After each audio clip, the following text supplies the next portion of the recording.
안녕하십니까. 토익산직입니다. 정의란 무엇인가? 마이클 샌델 14번째 이야기. 우리는 서로에게 어떤 의무를 지는가? 충직 딜레마 중에서 합의를 넘어서는 의무에 대해서 알아보도록 하겠습니다. 놀 수는 없다고 대답할 것이다. 자유주의적 사고에 따르면 의무는 오로지 두 가지다.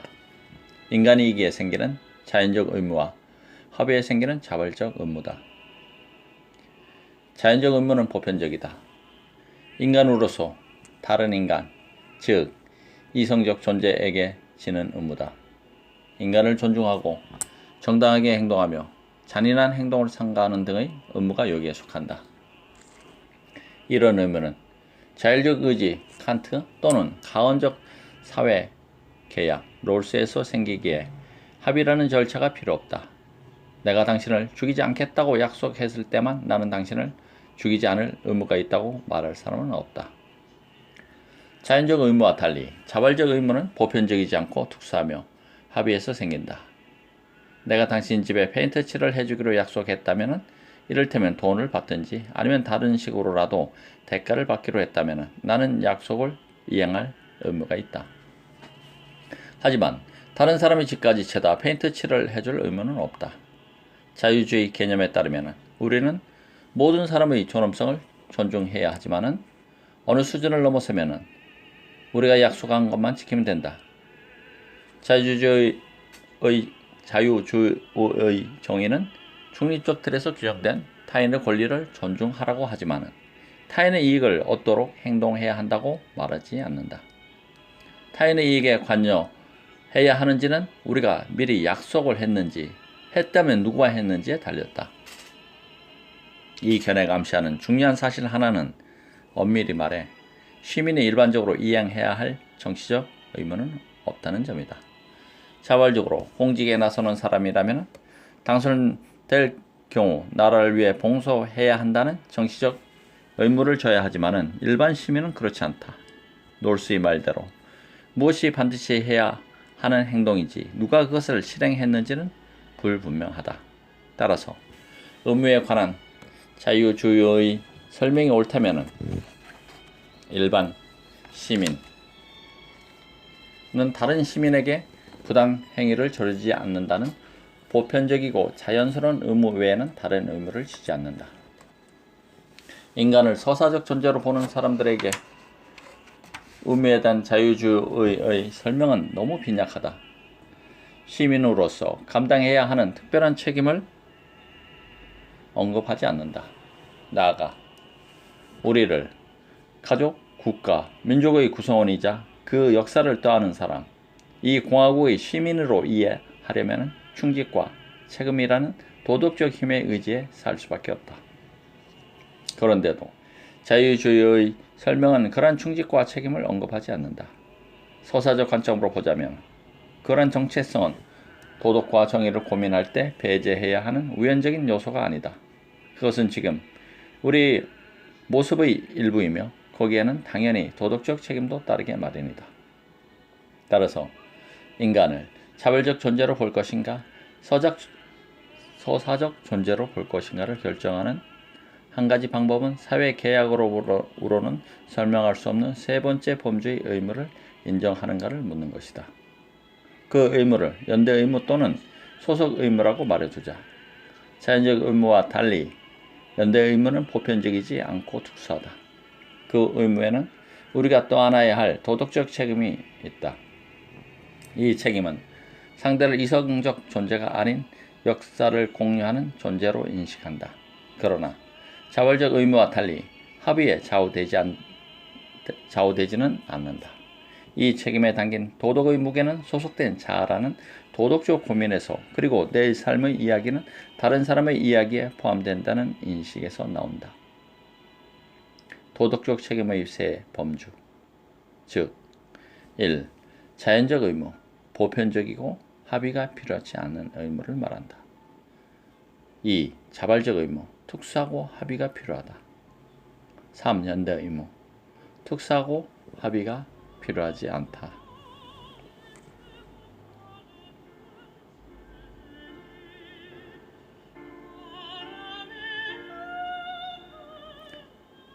연대와 소속. 이제 연대 의무 또는 소속 의무의 예를 몇 가지 제시해 보겠다. 각 사례에 도덕적 무게가 실려 있는지 살펴보고 그럴 경우 이를 사회계약으로 설명할 수 있는지 생각해 보자. 가족의 의무. 가장 기본적인 예는 가정 구성원으로서 서로에게 느끼는 툭산 의무다.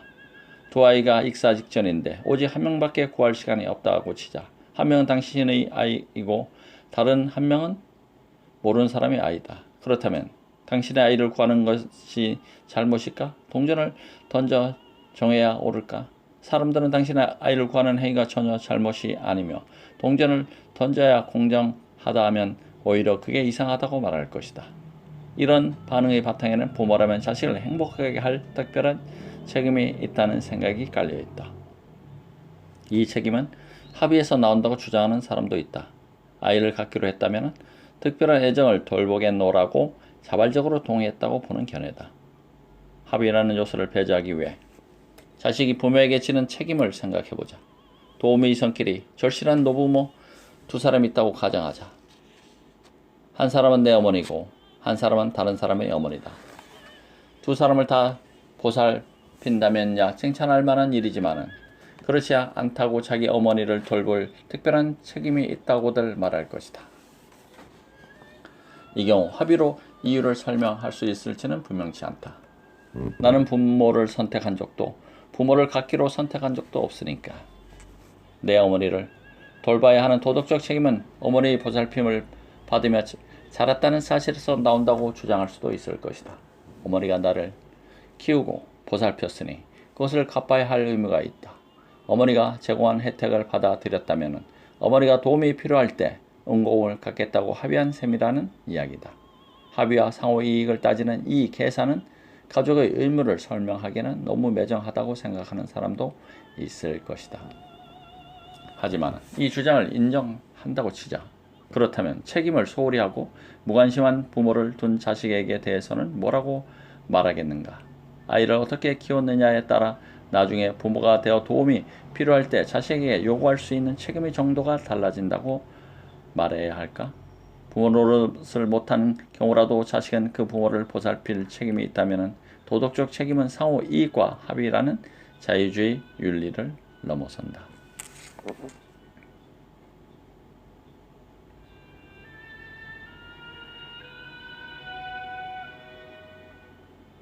프랑스 레지스탕스. 이제 가족에서 공동체의 의무로 넘어가 보자. 제2차 세계대전 중 프랑스 레지스탕스 대원들이 나치가 점령한 프랑스 지역에 폭격을 감행했다. 공장과 군수시설이 목표였지만 민간인 희생도 피할 수 없었다. 하루는 폭격기 조종사가 명령을 받고 보니 목표 지역이 고향 마을이었다. 진위 여부는 분명치 않지만 도덕 문제를 논의하기에는 흥미로운 이야기다. 그는 이번 임무에서 자기를 빼달라고 한다. 어제도 폭격 임무를 수행했고 프랑스 해방을 위해서는 이 마을도 폭격할 수밖에 없다는 사실을 인정한다. 그리고 자기가 하지 않으면 다른 누군가가 그 일을 하리라는 것도 잘 안다. 하지만 고향 사람을 죽일 수도 있는 폭격을 자기 손으로 감행할 수는 없다는 이유로 임무를 거부한다. 명분은 정당할지라도 특별히 이번 임무만은 도덕적으로 문제가 있다는 생각이 든다. 당신은 이 조종사의 태도를 어떻게 생각하는가? 존경스러운가? 아니면 나약하다는 생각이 드는가? 프랑스 해방이라는 명분을 위해 민간인 희생자를 어느 정도까지 정당화할 수 있는가 하는 광범위한 물음은 접어두자. 이 조종사는 임무의 필요성이나 받아들일 만한 희생자 수의 의무를 품지는 않았다. 요지는 일부 특정인의 목숨을 자기 손으로 빼앗을 수는 없다는 것이다. 이 조종사의 행동을 유난스럽다고 해야 할까? 아니면 도덕적 중요성을 암시한다고 해야 할까? 우리가 이 조종사를 존경한다면 그의 태도에서 고향 마을의 일원으로서 책임감을 느끼는 정체성을 발견했기 때문일 테고 그 행동에 나타나는 인격을 존경하기 때문일 것이다.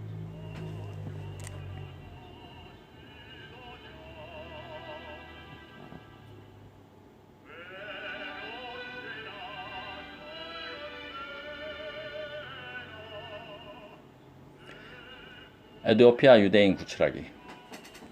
1980년대 초 에티오피아에 기근이 발생해 40만 명이 이웃나라 수단으로 대피하여 난민 수용소에서 근근히 살았다. 1984년 이스라엘 정부는 모세 작전이라 불린 항공수송 작전을 은밀히 감행해 팔라샤라는 에티오피아 유대인을 구출해 이스라엘로 수송했다.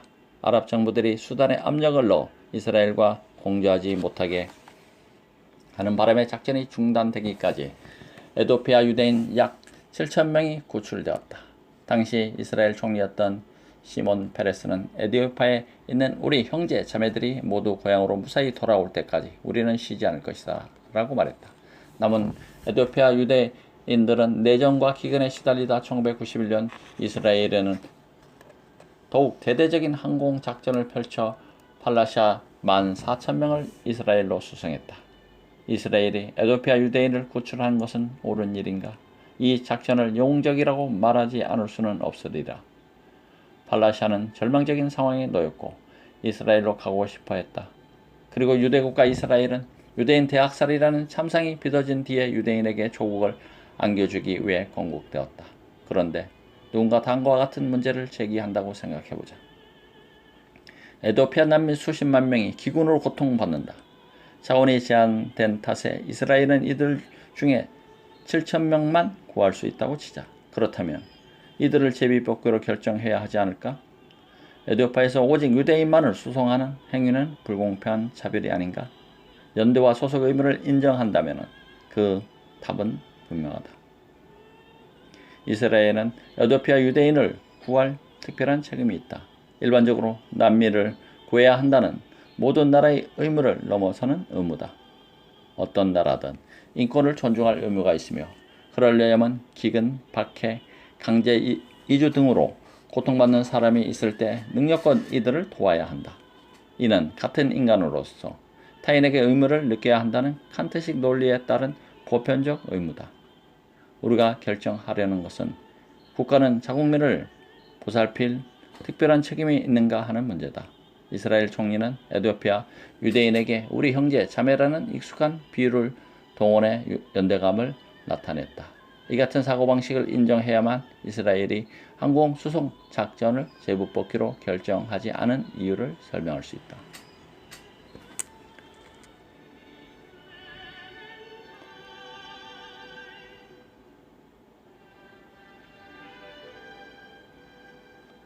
애국심은 미덕인가? 애국심은 논란이 많은 도덕 감정이다. 이를 반박하는 여지가 없는 미덕으로 보는 사람이 있는가 하면 생각 없는 복종, 국가 우월주의 발상, 전쟁의 근원으로 보는 사람도 있다. 여기서 좀 더 구체적인 질문을 던져보자. 같은 시민끼리의 의무는 다른 나라 사람에 대한 의무를 넘어서는가? 그렇다면 그 의무를 합의만으로 설명할 수 있는가? 애국심을 열렬히 옹호하는 장자크 루소는 공동체에 대한 애착과 정체성은 보편적 인간성에 반드시 덧붙여야 할 요소라고 주장한다. 인간의 감정은 그 범위가 전 세계로 확장되면 사라지거나 약해지는 성향이 있어서 타타르나 일본에서 재난이 일어났을 경우 유럽 사람들에게 재난이 닥쳤을 때와 같은 느낌은 오지 않는다. 이때 관심과 동정은 다소 제한적이게 마련이고 사람들은 적극적으로 나서지도 않는다. 루소는 애국심은 제한하는 원칙이라며 다음과 같은 강점을 강화한다고 말한다. 같은 시민 사이에 응집된 인간성이 서로를 습관적으로 만나면서 그리고 서로를 결합하는 공동의 관심사로 인해서 새로운 힘이 생겨나는 것은 좋은 일이다.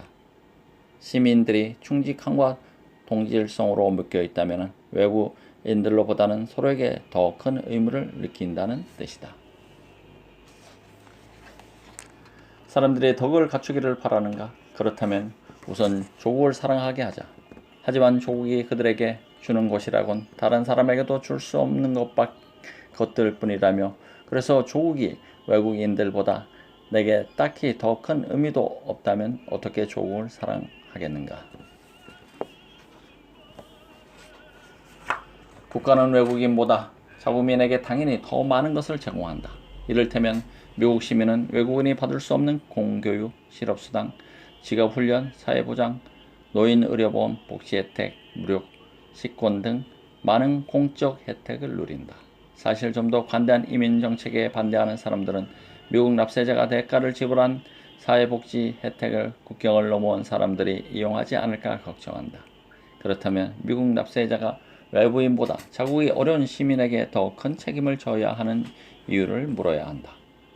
어떤 사람은 모든 형태의 공적 지원을 달가워하지 않으면서 복지 정책의 규모를 축소해야 한다고 생각한다. 또 어떤 사람은 지금보다 해외 원조를 늘려 개발도상국 국민들을 도와야 한다고 생각한다. 그러나 복지 정책과 해외 원조의 차이를 모르는 사람은 없다. 그리고 어려움에 처한 자국 시민에게는 전 세계인에게는 미치지 않는 특별한 책임을 져야 한다는 점에도 거의 모든 사람이 동의한다. 그렇다면 이런 차이는 도덕적으로도 옳은가? 아니면 단지 내 사람만 챙기는 편견에서 나온 편애인가? 국경의 도덕적 중요성은 대체 무엇일까? 순전히 빈곤만 따진다면 하루벌이가 1달러도 안 되는 사람들이 전 세계 10억 명이며 이들의 빈곤은 미국의 어려운 사람에 비할 바가 아니다. 텍사스 러레이도와 멕시코 후아레스는 리오 그라데를 경계로 나뉜 이웃 도시다. 러레이도에서 태어난 아이는 미국 복지 혜택의 사회적, 경제적 혜택을 모두 받고 성인이 되면 미국 어디서든 일자리를 구할 권리가 있다. 그러나 강 건너편에서 태어난 아이는 그런 복지를 누리긴커녕 강을 건널 권리도 없다. 이 두 아이는 자기 노력과 상관없이 다만 출생지에 따라 전혀 다른 삶을 살아간다. 국가 간 불평등은 국가 공동체를 옹호하는 주장을 복잡하게 만든다. 모든 국가가 비슷한 부를 누리고 모든 사람이 이런저런 나라의 시민이라면 자국민을 특별히 돌봐야 하는 의무는 적어도 정의의 관점에서는 크게 문제되지 않는다. 그러나 부국과 빈국의 격차가 워낙 크다 보니까 공동체의 요구는 평등의 요구와 팽팽히 맞서기도 한다. 이민이라는 불안정한 문제도 이 긴장을 반영한다.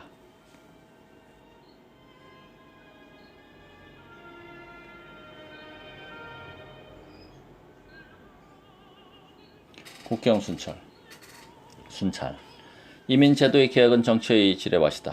광범위하게 지지받는 유일한 이민 정책이라면 미국과 멕시코의 국경 지역 보안을 강화해 불법 이민자를 막아야 한다는 결정이다. 텍사스 보안관은 최근 국경 감시에 인터넷을 활용하는 새로운 방법을 개발했다. 불법으로 국경을 넘는 일이 빈번한 지역 곳곳에 카메라를 설치하고 녹화 내용을 인터넷으로 생중계하는 방법이다. 국경 감시를 돕고 싶은 시민은 인터넷에 접속해 텍사스 가상 보안관 대리로 활약한다. 그러다 국경을 넘는 사람을 발견하면 보안관 사무실에 보고하고 그러면 보안관은 경우에 따라 국경 순찰대의 지원을 받아 현장으로 달려간다. 나는 국가 공영 라디오에서 이 웹사이트 이야기를 들었을 때 사람들이 무슨 동기로 컴퓨터 화면을 들여다보고 있을지 궁금했다. 아무런 보상도 없고 오랫동안 가만히 앉아 있어야 하는 다소 지루한 일임에 틀림없다. 기자는 그 사이트에 접속한 수만 명 가운데 한 사람인 사우스 텍사스의 트럭 운전사를 인터뷰했다. 그는 긴 하루 일과를 마치고 퇴근해 198cm 키에 몸무게가 110kg이 넘는 몸짓으로 컴퓨터에 앉아 레드볼 음료 캔을 하나 따들고 나라를 지키기 시작한다. 왜 그 일을 할까? 기자가 물었더니 이런 답이 돌아왔다. 이 일을 하다 보면 약간 짜릿한 기분이 들어요. 우리나라를 위해서만이 아니라 법 집행을 위해 내가 뭔가 하고 있다는 느낌 같은 거요. 그것은 묘한 애국심의 발현일지도 모르지만 어쨌거나 이민 논란의 핵심이 되는 질문을 던진다. 국가가 외부인의 합류를 막는 행위는 어떤 근거로 정당화될 수 있는가? 외국인 이민 제한에 찬성하는 가장 그럴듯한 주장은 공동체와 관련한 것이다.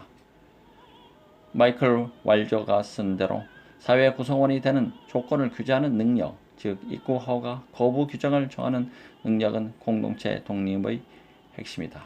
그렇지 않으면 서로에게 특별히 헌신하고 공동의 삶을 특별하게 생각하는 남녀가 모인 현재 진행 중이며 역사적으로 안정된 덕성 있는 공동체에는 존재할 수 없다.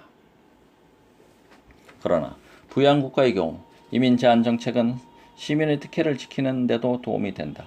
많은 미국인이 우려하는 점은 수많은 멕시코인에게 미국 이주를 허용한다면 사회복지 부담은 커지고 기존 시민들의 윤택함은 줄어들 것이라는 점이다. 이러한 우려가 정당한지는 분명치 않다. 그러나 논의를 위해 외국인 이민을 허용하면 미국인의 생활 수준이 떨어진다고 가정하자. 그것이 이민을 제한하는 충분한 근거가 될까?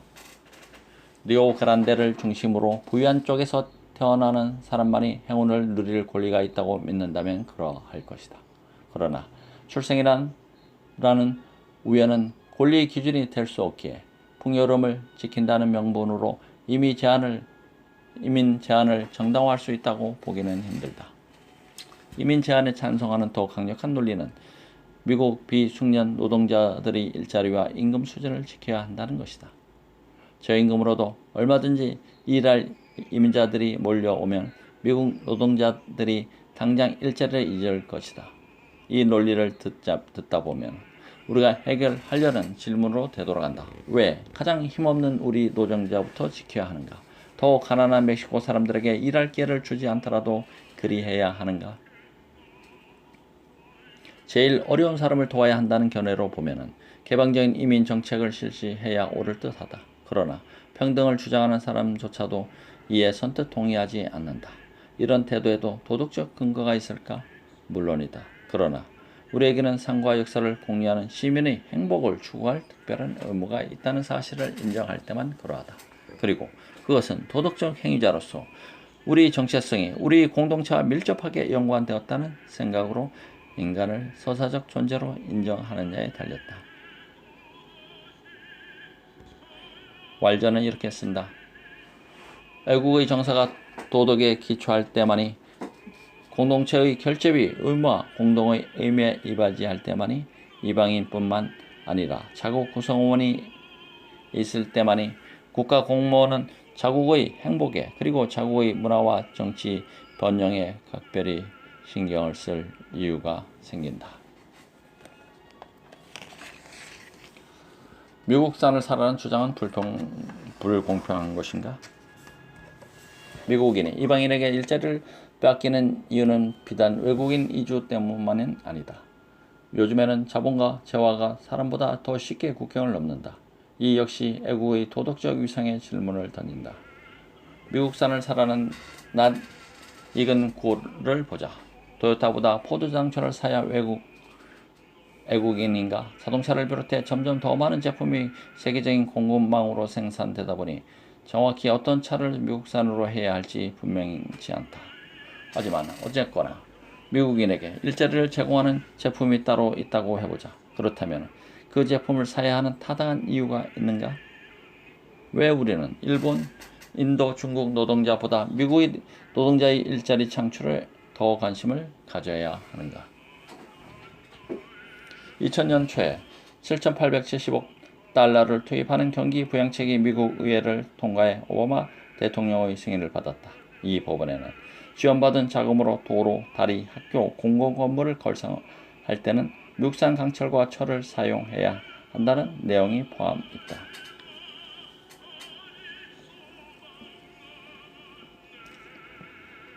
가능하면 다른 나라보다는 우리나라 경기를 부양하려는 것은 얼마든지 있을 수 있는 일이다. 미국산을 사라 정책을 옹호하는 바이런 도건 상원 의원의 설명이다. 이에 반대하는 사람들은 이 정책으로 외국에서 미국 제품 불매 운동이 일어나 미국 경기가 더 나빠지고 일자리가 줄지 않을까 걱정한다. 어쨌거나 이 경기 부양책으로 외국보다 미국의 일자리를 창출해야 한다는 확신에 이의를 제기하는 사람은 없었다. 그리고 경제학자들이 미국 연방의 자금이 해외로 흘러나가 외국 일자리를 지원할 위험성을 경고하기 시작하면서 그 확신은 더욱 분명해졌다. 비즈니스 위크는 자금 유출을 머릿기사로 뽑아 집중 보도했다.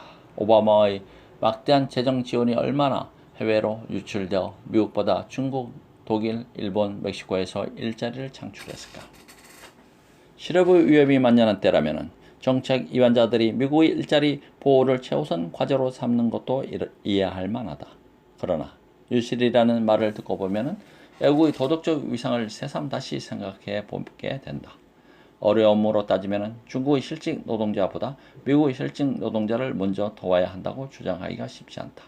그러면서도 미국인은 어려움에 처한 동료 시민을 도울 특별한 의무가 있다는 생각에 이의를 제기할 사람 역시 거의 없다. 이 의무를 합의라는 말로 설명하기는 쉽지 않다. 나는 인디아나 철강 노동자나 캘리포니아 농장 노동자를 돕겠다고 동의한 적이 한 번도 없다. 누군가는 내가 암묵적으로 동의했다고 주장할지도 모르겠다. 국가 경제에 나타나는 상호 의존이라는 복잡한 체계에서 이익을 얻고 있으니 나는 이 경제에 참여한 사람들을 만나 적이 없을 뿐더러 재화와 용역을 교환한 적도 없지만은 이들에게 호혜의 의무를 진다는 주장이다.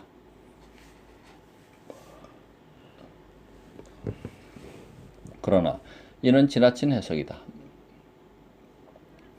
오늘날 세계에서 경제 교환이라는 실타래를 끝까지 따라가 보면은 우리는 인디아나 사람들 못지않게 지구 반대편 사람들에게도 의존해 산다는 점이 드러날지도 모른다. 따라서 애국심이 도덕의 기초를 두었다고 믿는다면, 그리고 우리에게는 동료 시민의 행복을 추구할 특별한 책임이 있다고 믿는다면 의무의 세 번째 범주인 합의가 필요 없는 연대 의무나 소속 의무를 인정해야 한다.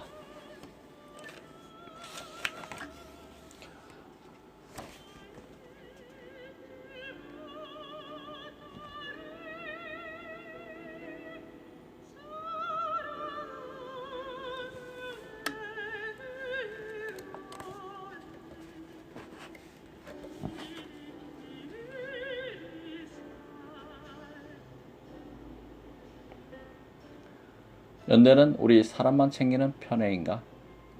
물론 우리는 가족, 동료, 시민에 대한 특별한 의무를 진다는 생각에 모든 사람이 동의하지는 않는다. 소위 연대 의무라는 것은 집단 이기심, 즉 우리 사람만 챙기는 편애를 그대로 보여주는 예라고 주장하는 사람도 있다. 우리가 다른 사람보다 가족, 친구, 동료를 더 생각하게 마련이라는 사실을 이들도 인정한다. 그러나 우리 사람에게만 특별히 관심을 두는 이런 태도는 편협하고 내부지향적이어서 애국심이나 형제라는 이름으로 가치를 인정하기보다는 극복해야 하는 마음가짐이 아닐까. 아니다. 꼭 그렇지는 않다. 연대와 소속 의무는 내부만이 아니라 외부로도 향한다. 내가 사는 특정 공동체에서 나오는 특별한 의무 가운데 일부는 같은 공동체 사람에 대한 의무다. 그러나 나머지는 내 공동체가 역사적으로 도덕적 책임을 져야 하는 사람들에 대한 의무다. 이를테면 독일인이 유대인의 관계에서 미국 백인이 미국 흑인과의 관계에서 부담해야 하는 책임이다. 역사적 부당 행위에 대한 집단적 사죄와 보상은 연대 의식이 내 공동체가 아닌 다른 공동체에도 도덕적 책임을 지는 게 좋은 예다. 내 나라가 저지른 과거의 잘못을 보상하는 일은 내 나라의 충성을 맹세하는 한 방법이다. 더러는 연대 의식을 강조하는 정부나 정치나 같은 국민을 비판하기도 한다. 애국심은 정부 정책 반대를 이끌어내기도 한다. 사람들이 베트남 전쟁 반대 운동을 벌였던 두 가지 근거를 예로 들어보자. 하나는 전쟁은 부당하다고는 믿음이었고, 또 하나는 그것이 우리가 치러야 할 이유가 없을 뿐더러 우리 국민에게 어울리지도 않는 전쟁이라는 믿음이었다. 첫 번째 이유는 전쟁에 반대하는 사람이라면 누구나 내세울 수 있다. 그러나 두 번째 이유는 그 전쟁에 책임이 있는 나라 사람들이 시민만이 느끼고 외칠 수 있다. 스웨덴 사람도 베트남 전쟁에 반대하면서 그 전쟁은 부당하다고 생각할 수 있지만은 오직 미국 사람만이 그 전쟁을 부끄러워할 수 있다. 자부심과 수치심은 정체성을 공유한다는 전제에서 나오는 도덕적 감정이다. 미국인이 미국을 여행하다가 볼썽사납게 행동하는 미국인과 마주쳤을 때 개인적으로는 그를 모를지언정 당혹스러울 수 있다. 다른 나라 사람이 그 행동을 보았다면 역시 눈살을 찌푸렸겠지만 당혹스러워하지는 않았을 것이다. 가족이나 동료 시민의 행동에서 자부심과 수치심을 느끼는 감수성은 집단적 책임감을 느끼는 감수성과 연관된다. 둘 다 우리 자신을 어딘가에 소속된 자아로 인식하게 된다. 즉 우리는 자신의 선택과 상관없이 도덕적으로 한데 묶어 있으며 우리를 도덕적 행위자로 만드는 서사에 연관된 사람들이다. 자부심과 수치심이라는 윤리와 집단적 책임이라는 윤리가 이처럼 밀접히 연관된다는 사실을 생각할 때 보수 정치인들이 개인주의를 근거로 집단적 사죄를 거부하는 모습에는 고개가 가뚱해진다. 엘리 하이드, 존 하워드를 비롯해 앞서 언급한 정치인들이 그러했다. 개인은 단지 자신의 선택과 행동만 책임지면 그만이라고 고집한다면 우리나라의 역사와 전통의 자부심을 느끼기는 어렵다. 다른 곳에 사는 사람이라도 미국 독립선언서, 헌법, 링컨의 게티스버거 연설, 알링턴 국립묘지에 잠든 영웅 등을 존경하거나 감탄할 수는 있다. 그러나 애국적 자부심을 느끼려면 세월을 뛰어넘어 공동체의 소속감을 느낄 수 있어야 한다. 소속감에는 책임감도 따라온다. 내 나라의 과거를 현재로 끄집어내 도덕적 부채를 해결할 책임을 인정하지 않는다면 내 나라와 역사에 진정한 자부심을 느낄 수 없다.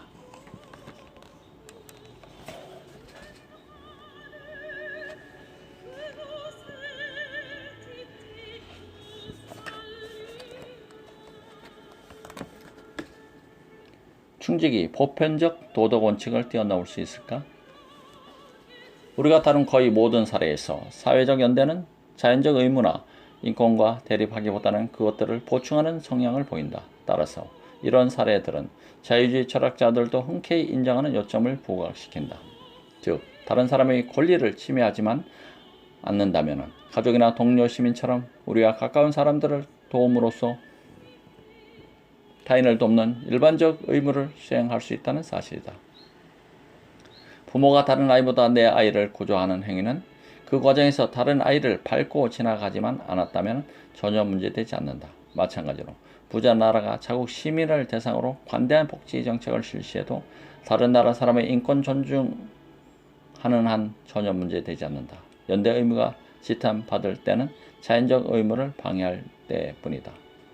그러나 인간을 서사적 존재로 보는 시각이 옳다면 연대 의무는 자유주의자들이 설명하는 것보다 훨씬 까다로울 수 있다. 때로는 자연적 의무와 대립할 정도로. 노보트리. 남북전쟁 때 남북연합군 사령관을 지낸 노보트리의 사례를 보자. 리는 남북전쟁이 일어나기 전에 연방군 장교였다. 그는 남부주들의 연방 탈퇴를 반대했다. 그에게 탈퇴는 반역이었다. 전운이 감돌기 시작하자 링컨 대통령이 리에게 연방군을 이끌어 달라고 요청했으나 리는 거절했다. 고향인 남부 버지니아에 대한 의무가 연방에 대한 의무보다 더 중요하다고 생각했기 때문이다. 하지만 노예제에는 반대한다고 분명히 말했다. 그는 아들에게 보내는 편지에서 자신의 결정을 설명했다.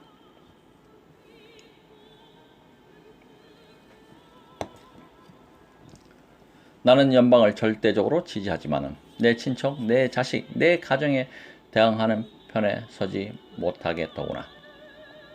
연방이 해체되고 연방 정부가 와야 된다면 나는 고향으로 돌아가 우리 사람들의 비극을 함께 나누겠지. 나는 고향을 지키는 경우가 아니라면 강을 빼들지 않을 것이다.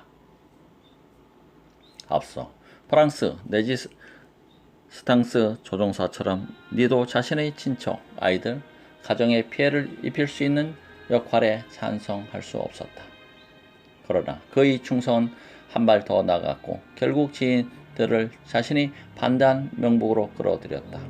남부연합을 지지하는 명분에는 연방 탈퇴만이 아니라 노예제 존속도 포함되었기 때문에 리의 선택을 옹호하기는 쉽지 않다. 하지만 그를 딜레마에 빠뜨릴 충성심을 존중하지 않기도 어렵다. 그렇다면 왜 우리는 부당한 명분을 고수하는 태도를 존경해야 할까? 이런 상황에서도 충성의 도덕성을 따져야 하는지 의아해 할 사람도 있을 것이다. 충성은 왜 미덕일까? 그것은 도덕적 판단을 방해하고 옳은 일을 할 수 없게 만드는 단순한 정서, 느낌, 감정적 끌림은 아닐까?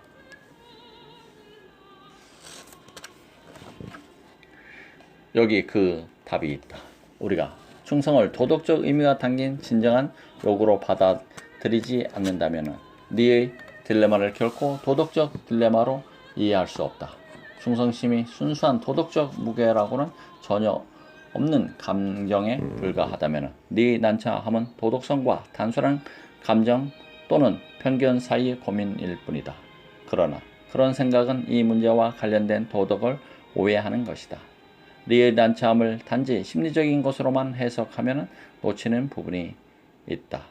우리는 네 선택이 아니라 그의 고민에 드러난 인격에 끌려 네 같은 사람을 동정할 뿐 아니라 존경한다는 사실이다. 우리가 존경하는 것은 자신의 삶을 더 큰 삶의 일부로 이해하고 감당하는 기질이다. 그것은 시대의 요구다. 나를 특별한 삶으로 끌어들이면서 그 특별함을 인식하게 하고 다른 여러 요구와 더 넓은 지평에도 눈을 뜨라는 요구다. 인격을 갖춘다는 것은 때로는 서로 상충하는 여러 부담을 인식하며 산다는 뜻이다.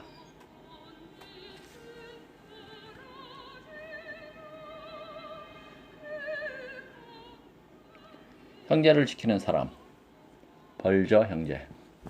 비교적 근래에 나온 두 편의 형제 이야기는 충직의 도덕적 무게를 시험하게 한다. 첫째는 윌리엄 빌 벌저와 제임스 화이티 벌저 형제 이야기다. 빌과 화이티는 사우스 보스턴 주택 단지에서 7 형제들과 함께 자랐다. 빌은 성실한 학생으로 고전을 공부하고 보스턴 대학에서 법학학위를 받았다. 반면에 형 화이티는 고등학교를 중퇴하고 길에서 세월을 보내며 절도를 비롯해 여러 범죄를 저질렀다. 두 형제는 각자 이 세계에서 권력을 잡았다. 윌리엄 벌저는 정치에 입문해 매사추세츠 주 상원 의장이 되었고 그 뒤 7년 동안 매사추세츠 대학 총장을 지냈다. 화이트는 은행 절도죄로 연방교도소에서 복역한 뒤 보스턴에서 갈치, 마약거래, 기타 불법 행위를 총괄하는 조직 범죄 집단의 우두머리가 되었다. 19건의 살인 혐의를 받던 그는 경찰의 체포를 피해 1995년에 도주했다. 지금도 여전히 잡히지 않은 채 연방수사국의 10대 지명 수배자 명단에 올랐다. 윌리엄 벌저는 도피 중인 형과 전화 통화를 했지만 형의 거처를 모른다면서 수사당국에 협조하기를 거부했다. 2001년에 윌리엄이 배심원 앞에서 증언할 때 연방검사가 그를 압박하여 형에 관한 정보를 캐려했지만 실패했다. 그렇다면 분명하군요. 증인은 매사추세츠 사람들보다 형에게 더 충직하군요. 그러자 벌저가 대답했다. 저는 한 번도 그렇게 생각한 적 없습니다. 하지만 솔직히 형에게 마음이 끌리고 형을 걱정합니다. 형에게 피해가 간다면 누구에게도 협조하고 싶지 않은 게 제 솔직한 심정입니다. 제게는 형을 체포하도록 모든 사람에게 협조할 의무가 없습니다. 사우스 보스턴에 있는 술집에서는 손님들이 벌저의 충직함에 감탄했다. 형 이야기를 틀어 놓지 않는다고 해서 그를 탓할 생각은 없어요. 형제는 형제잖아요. 식구를 밀고 갈 수 있겠어요? 보스턴 글로브에 실린 어느 주민의 말이다. 편집위원과 신문기자들은 비판적이었다. 어느 특별기고가는 그는 올바른 규범을 택하기보다 거리의 규범을 택했다고 썼다. 형을 수색하는데 협조하지 않겠다는 대중의 압력을 받던 벌저는 비록 수사 방해 혐의는 받지 않았지만 2003년에 매사추세츠 대학 총장직을 사퇴했다. 대개는 살인 용의자를 정의의 심판대에서 세우도록 협조하는 것이 옳다. 그런데 가족에 대한 충직이 이 의무를 뛰어넘을까? 윌리엄 벌저는 그렇게 생각한 모양이다. 그러나 이보다 몇 년 앞서 대책 없는 형을 둔 또 다른 인물은 윌리엄과 사뭇 다른 전화 통화를 시도했다. 형제를 지키는 사람 두 번째, 유나 바버. 수사당국은 수차례 우편물 폭발 사건을 일으켜 3명을 숨지게 하고 23명을 다치게 한 국내 테러범을 17년 넘게 추적했다. 수사망을 교묘히 피해 다니는 이 폭탄 제조범은 주로 과학자를 비롯한 학자들을 표적으로 삼은 탓에 유나 파머 유니버시티와 항공사를 대상으로 폭탄을 감행했다고 하여 붙여진 이름이다. 유나 파머는 자신의 행동 뒤에 숨은 원인을 설명하기 위해 무려 35,000단어로 된 과학기술 반대 선언문을 인터넷에 올리고는 뉴욕타임스와 워싱턴 포스트가 그 길을 실어주면 폭탄 테러를 멈추겠다고 약속했고 두 신문은 그의 요구에 응했다. 뉴욕 스캐넥터디에서 사회복지사로 일하는 46살의 데이비드 카진스키는 그 선언문을 읽는 순간 무척이나 친숙한 느낌에 섬뜩했다. 선문에 쓰인 말투와 견해는 하버드 대학 출신의 수학자였다가 런던에 사는 54살의 형 테드를 생각나게 했다. 형은 현대 산업사회를 경멸해 몬테나의 어느 산속에서 오두막을 짓고 살고 있었다. 데이비드는 형을 10년이나 만나지 못했다. 데이비드는 심각하게 고민한 끝에 1996년에 연방수사국에 연락해 그 유나 파머가 형일지 모른다고 제보했다. 비밀 요원들이 테드 카진스키 오두막을 감시하다가 그를 체포했다. 데이비드는 검찰이 사형을 구형하지는 아니라는 이야기를 들었지만 결국 사형이 구형됐다. 형이 죽을지도 모른다고 생각하니 참담했다. 결국 검찰은 테드 카진스키에게 유죄를 인정하는 대가로 가석방 없는 종신형을 구형했다. 테드 카진스키는 법정에서 데이비드를 동생으로 인정하지 않았고 교도소에 쓴 원고에서는 동생을 또 하나의 가롯 유다라고 불렀다. 데이비드 카진스키는 이 일로 지울 수 없는 오점이 생긴 자신의 삶을 다시 일으키려 애썼다.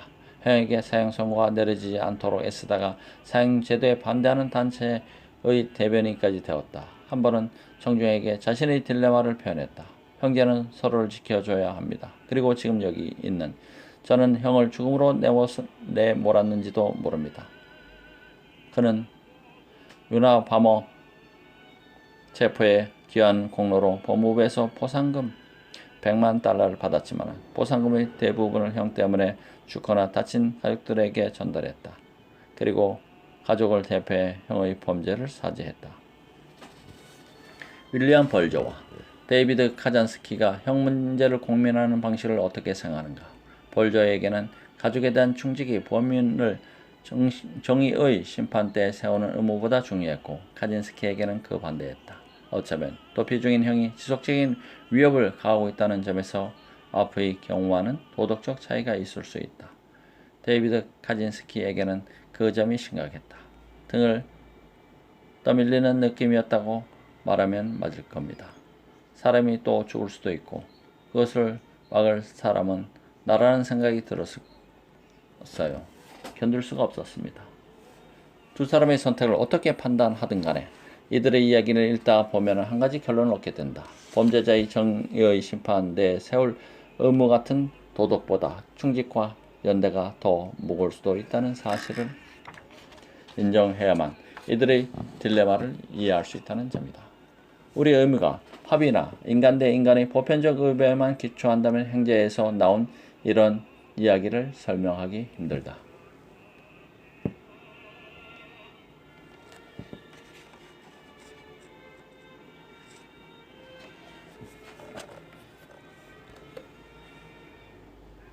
정의의 좋은 삶. 우리를 강제하는 도덕적 의무는 우리 스스로 정한다는 사회계약적 사고방식을 거슬러는 여러 예를 살펴보았다. 공개 사죄와 보상, 역사적 부당 행위에 대한 집단적 책임, 가족과 시민들 사이에는 느끼는 각별한 책임감, 동료와의 연대, 내 마을과 공동체와 국가에 대한 충직, 애국심, 내 나라 또는 국민에게 느끼는 자부심과 수치심, 형제애와 자식의 도리에서 나온 충직 등이다. 이러한 예에서는 연대의식이 요구되는데 그것은 우리가 도덕과 정치를 경험하며 흔히 마주치는 특징이다. 연대의식 없이는 삶을 살아가거나 이해하기 어렵다. 그것은 도덕적 개인주의라는 말로도 설명하기 힘들다. 합의라는 윤리로도 포착할 수 없다. 그렇다 보니 연대에는 도덕적 힘이 필요하다. 연대는 우리에게 부담을 안겨준다. 그것은 우리의 본성을 이야기하는 존재에 소속된 존재로 파악된다. 그런데 그것들이 대체 정의와 무슨 상관이란 말인가? 이 무릎에 대답하기 위해 우리를 여기까지 끌고 온 애초의 질문으로 돌아가 보자. 우리의 의문은 모두 의지나 선택에서 나왔을까? 나는 그렇지 않을 수도 있다고 말했다. 연대 의무나 소속 의무는 선택과는 관련 없는 이유, 즉 우리 삶과 공동체를 해석하는 서사와 관련된 이유에서 나올 수 있다. 도덕적 행위에 대한 서사적 설명 그리고 의지와 합의를 강조하는 설명 사이의 논쟁에서 정확히 무엇이 쟁점일까? 우선 인간이 자유를 어떻게 생각하는가 하는 문제를 보자. 연대와 소속 의무를 보여주는 예를 가만히 생각하다 보면 거부감이 들 수도 있다. 내 수업을 듣는 학생들 다수가 그렇듯이 독자들도 우리가 선택하지도 않은 도덕에 얽매인다는 생각을 좋아하지 않거나 신뢰하지 않을 수 있다. 그러다 보면 애국, 연대, 집단적 책임 등이 요구될 때 거부감이 들거나 그러한 요구를 일종의 합의에서 나오는 것으로 재해석하려 든다. 그 요구를 거부하거나 재해석하는 쪽에 마음이 끌리는 이유는 그래야 자유라는 익숙한 개념에 걸맞는다는 느낌이 들기 때문이다. 그 자유는 우리가 선택하지 않은 도덕에 얽매이지 말라고 자유롭다는 것은 우리를 강제하는 의무는 우리가 정한다는 뜻이라고 말한다. 나는 앞의 예에서 그리고 이 책 전반에 걸쳐 제시하는 예에서 자유에 관한 그러한 사고방식에는 문제가 있다는 점을 지적해왔다. 그러나 여기서 문제가 있다는 것은 자유만이 아니다. 정의를 어떻게 생각하느냐 또한 문제가 된다. 앞에서 살펴본 정의를 생각하는 두 가지 방식을 다시 떠올려보자. 칸트와 놀스에게는 권리가 선에 앞섰다. 의무와 권리를 규정하는 정의의 원칙은 좋은 삶을 규정하는 여러 개념 사이에서 중립을 지켜야 한다. 칸트는 도덕법에 도달하려면 우연한 이해관계와 법을 배제해야 한다고 주장한다. 놀스는 정의를 고민하려면 특정한 목적, 애착, 그리고 좋은 삶에 대한 주관적 견해를 배제해야 한다고 말한다. 무지의 장막 뒤에서 정의를 생각해야 한다는 것이다. 정의에 관한 이런 사고방식은 아리스토텔레스와는 맞지 않다. 아리스토텔레스는 정의의 원칙이 좋은 삶에 대한 여러 견해에서 중립을 지킬 수 있다거나 지켜야 한다고 생각하지 않는다. 반대로 공정한 헌법의 목적 중 하나는 좋은 시민, 좋은 인격을 키우는 일이라고 주장한다. 그는 사회가 할당하는 공직, 영광, 권리, 기회 등의 의미를 숙고해야만 정의를 고민할 수 있다고 생각했다. 칸트와 놀스의 정의에 관한 아리스토텔레스의 사고방식을 거부한 이유 하나는 자유의 여지를 남겨두지 않는다고 보기 때문이다. 좋은 인격을 형성하거나 좋은 삶을 규정하려는 헌법은 사람들에게 타인의 가치를 강요할 위험이 있다. 이런 헌법은 개인을 스스로 목적을 선택할 능력을 지닌 자유롭고 독립된 자아로 존중하지 않는다. 자유에 관한 칸트와 놀스의 이 같은 사고방식이 옳다면 이들이 말하는 정의도 옳다.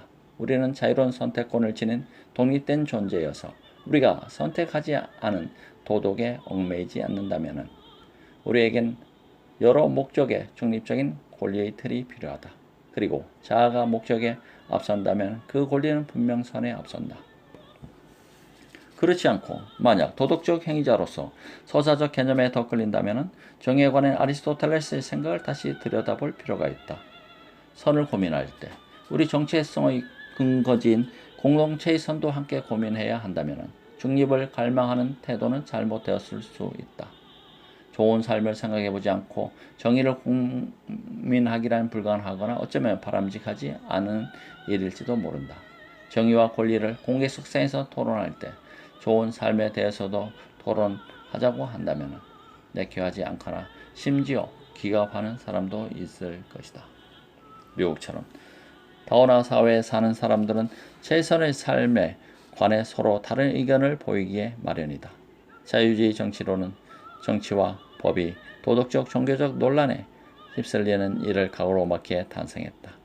칸트와 놀스의 철학은 그러한 야심을 아낌없이 그리고 더없이 분명하게 드러낸다. 그러나 이 야심은 성공할 수 없다. 정의와 권리에 관한 뜨거운 쟁점 중 상당수가 도덕적 종교적으로 논란이 되는 문제를 피해가지 못한다. 시민의 권리와 의무를 규정할 때 좋은 삶에 관한 여러 견해를 항상 배제할 수는 없다. 가능하다 해도 바람직하지 않을 수 있다.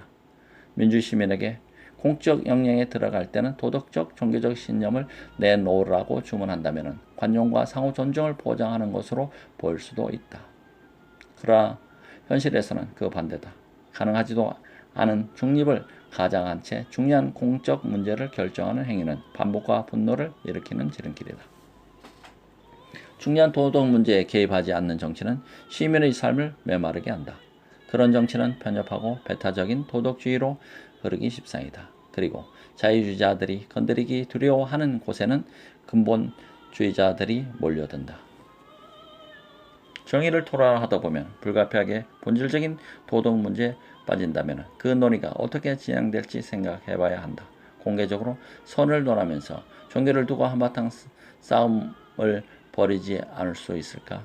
공개 토론에서 도덕 문제를 더 깊이 다룬다면 그 토론은 어떤 모양새가 되고 우리가 익히 보아온 정치 토론과는 어떻게 다를까? 이는 단지 철학적 질문에 머물지 않는다. 정치 담론에 생기를 불어넣고 시민의 삶을 새롭게 하려면 반드시 짚고 넘어가야 할 핵심 질문이다.